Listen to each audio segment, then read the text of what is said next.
আসসালামু আলাইকুম রহমতুল্লাহি ওবরাকাতুহ। যারা অ্যাংজাইটি ওসিডিতে ভুগছেন তারা খুবই কষ্টে দিন কাটাচ্ছেন। তাদের সেকেন্ড মনে হচ্ছে মিনিটের মতো যাচ্ছে, মিনিট ঘন্টার মতো, ঘন্টা দিনের মতো, দিন সপ্তাহের মতো, সপ্তাহ মাসের মতো এবং মাস বছরের মতো যাচ্ছে। খুবই কষ্টকর একটি সময় কাটাচ্ছেন আপনারা। তবে সেদিন আর বেশি দূরে নয় যেটি বছর বছরের মতো, মাস মাসের মতো, সপ্তাহ সপ্তাহের মতো, দিনের দিনের মতো, ঘন্টা ঘন্টার মতো, মিনিট মিনিটের মতো, সেকেন্ড সেকেন্ডের মধ্যে যাবে এবং এর থেকে খুব তাড়াতাড়ি সময় যাবে। আলহামদুলিল্লাহ, এ রোগ থেকে আমি আমি একসময় এই রোগের রোগী ছিলাম। আলহামদুলিল্লাহ, এই রোগ থেকে আমি অনেকটাই সুস্থ হয়েছি এবং আপনাদেরকে পরামর্শ দিচ্ছি এবং বলতে একটু সান্ত্বনা দিচ্ছি যে এই রোগের মধ্যে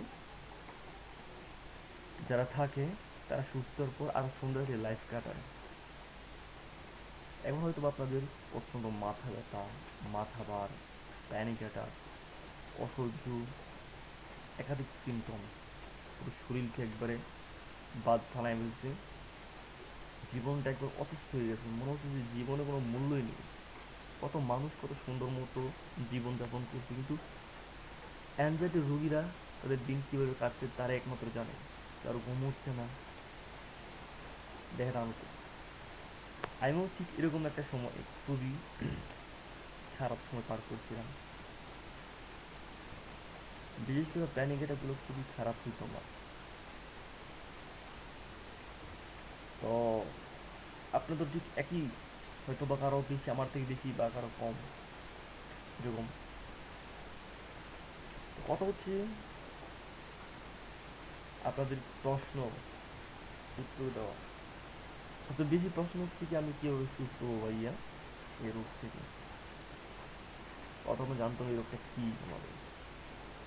এই রোগটা হচ্ছে কি একটি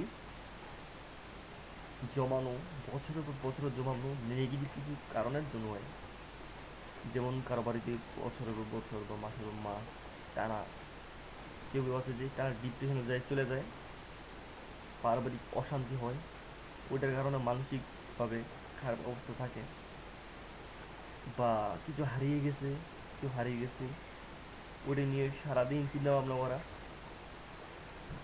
ঘরের মধ্যে ঝগড়া লাগা, ব্যবসা বাণিজ্য নিয়ে বেসিক্যালি সারাক্ষণ টেনশন করা, নেগেটিভ টেনশন। এগুলো করতে করতে করতে করতে একটা সময় সেটা ওসিডিতে চলে যায়। সে শুধু ওসিডি থাকা অবস্থায় খালি চিন্তা করতে থাকে হয়তো চিন্তা, এবং ওসিডি থেকে সেটা চলে যায় অ্যাংজাইটিতে। অ্যাংজাইটি হলে কি খারাপ অবস্থা হয় সেটা সবাই জানে যাদের হয়েছে। তো ওই যে আপনার মানসিক অশান্তিতে রাখতে রাখতে, পারিবারিক কোলাহল রাখতে রাখতে, ডিপ্রেশনে রাখতে রাখতে যে একটা ব্রেনকে, ব্রেনের মন মানসিকতা একবারে দুর্বল ফেলে ফেলছেন। এখন মনে করেন দেখুন নেগেটিভ জিনিসকেই ব্রেন টানে বেশি। ব্রেন নেগেটিভ জিনিস নিতে নিতে, মানসিক অশান্তিতে থাকতে থাকতে, নেগেটিভ টেনশন করতে করতে শুধু নেগেটিভ জিনিসগুলোই টানে। এখন এই যে প্যাটার্ন হয়ে গেছে, অভ্যস্ত হয়েছে ব্রেন, এই ব্রেনের অভ্যস্ত হওয়া প্যাটার্ন ভাঙতে হবে। এর উল্টাটা মানে ভালো জিনিস ভেবে, ভালোভাবে থেকে ভালো জীবনযাপন করবে। তখন মনে করেন যে একটা একটা প্যাচ হয়ে গেছে, একটা অভ্যস্ত হয়ে গেছে ব্রেন, অভ্যাসটা ভাঙতে হবে, প্যাটার্ন হয়ে গেছে, এটা ভালোভাবে ভাঙতে হবে। ভালো লাইফস্টাইল, ভালো খাওয়া দাওয়া, ঘুম, এবং সবচেয়ে বেশি যে জিনিসটা কার্যকরিতা বাড়ায় রিকভার হওয়ার ক্ষেত্রে সেটি হচ্ছে আপনার পজিটিভ চিন্তা। যত ধরনের নেগেটিভ চিন্তা আসতেছে না, ওটা পজিটিভভাবে ভাববেন, প্লাস এটা সমাধান বার করবেন। আমার যেমন ক্যারিয়ার নিয়ে দুশ্চিন্তা হইতো, কাজ কাম টাকা পয়সা ইত্যাদি নিয়ে প্রচুর চিন্তা হইতো। 10 সেকেন্ড 5 সেকেন্ড পর পর একই চিন্তা এসে, তো আমি ভাবলাম, পজিটিভ চিন্তা করলাম যে আমি আমার যত নেগেটিভ টেনশন আসতেছে ভবিষ্যৎ নিয়ে, চাকরি বাকরি কাজ টাজ এগুলো নিয়ে, টাকা পয়সা নিয়ে, আমি যদি চিন্তা করি সারাদিন তাহলে ওগুলো কিছুই না। আমি শুধু চিন্তাই করে যাই অ্যাক্সিডেন্টে। কিন্তু সমাধান বার করতে হইব, আমার কাজকর্ম করতে হইব, আমাকে সুস্থ হইতে হইব, সুস্থ হয়ে কাজ করতে হইব। তাইলে তো মনে করেন যে কাজ করলে টাকা পয়সা আইব, ভবিষ্যৎ সুন্দর হইব, তাই না?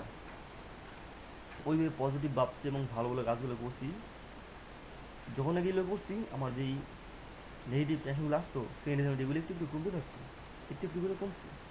ওই যে পজিটিভ চিন্তা করছি এবং সমাধান বের করছি, এই জন্য মনে মনে একটু একটু বেড়াচ্ছে। দেখেন আমি একটা জিনিস আপনাকে বুঝাই, যে ধরেন আপনার কাছে কেউ 1 লক্ষ টাকা পাইবে,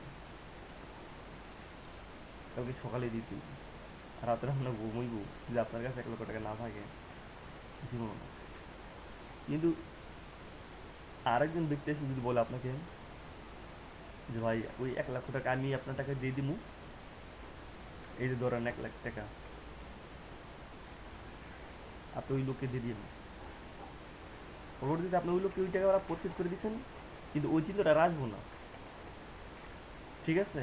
বা ধরেন যে ব্যক্তিটি আপনার কাছ থেকে 1 লক্ষ টাকা পালা, সে যদি বলে ঠিক আছে কালকে সকালে দিতে হইব না, আপনি আমাকে 1 বছর পরে দিন, এটা একটা সমাধান। তাহলে কি আপনার ওই কালকে সকালে 1 লক্ষ টাকা বা করতে হবে করতে না বা করতে হবে এইসব টেনশন থাকবো থাকবো না, এটা চলে যাবো একবারে। ঠিক ওরকম অ্যাংজাইটিতে যত প্রকার নেগেটিভ টেনশন আছে ওইগুলোকে পজিটিভভাবে ভাবা, সমাধান বের করা, তাহলে দেখবেন আপনার নেগেটিভ টেনশনগুলো দূর হয়ে যাবে। এটা ছিল আপনার যেসব নেগেটিভ টেনশনগুলো আসতেছে ওইটা। তো একটা কথা হচ্ছে কি, নেগেটিভ টেনশনের প্যাটার্ন কিন্তু পাল্টাতে থাকে, চেঞ্জ হতে থাকে, বিভিন্ন একটা সমাধান বের করলাম তো আরেকটা এসে বললো, ওইভাবে তো সম্ভব না। ওইসব টেনশন একবার দূর করতে হলে অ্যাংজাইটিকে দূর করতে হবে। ওইটাও ঠিক, ভালো খাওয়া দাওয়া, ভালোভাবে রুটিন মানা, খারাপ জিনিস ত্যাগ করা এবং ব্যায়াম করা, আর পজিটিভ চিন্তা তো আছেই, যদি মাধ্যমে এগুলিকে ঠিক করতে পারবেন। আশা করি আপনাদেরকে একটু হলে বুঝাতে পেরেছি। আর যারা আমার এই চ্যানেলটি সাবস্ক্রাইব করে না প্লিজ সাবস্ক্রাইব করে দেবেন, 50টা সাবস্ক্রাইব হলে আমি খুব তাড়াতাড়ি লাইভে এসে আমি আপনাদেরকে কীভাবে অ্যাংজাইটি থেকে আপনারা সুস্থ হবেন সেটি পরামর্শ দেবো। তো সবাই ভালো থাকবেন, সুস্থ থাকবেন, দেখা হবে নেক্সট ভিডিওতে।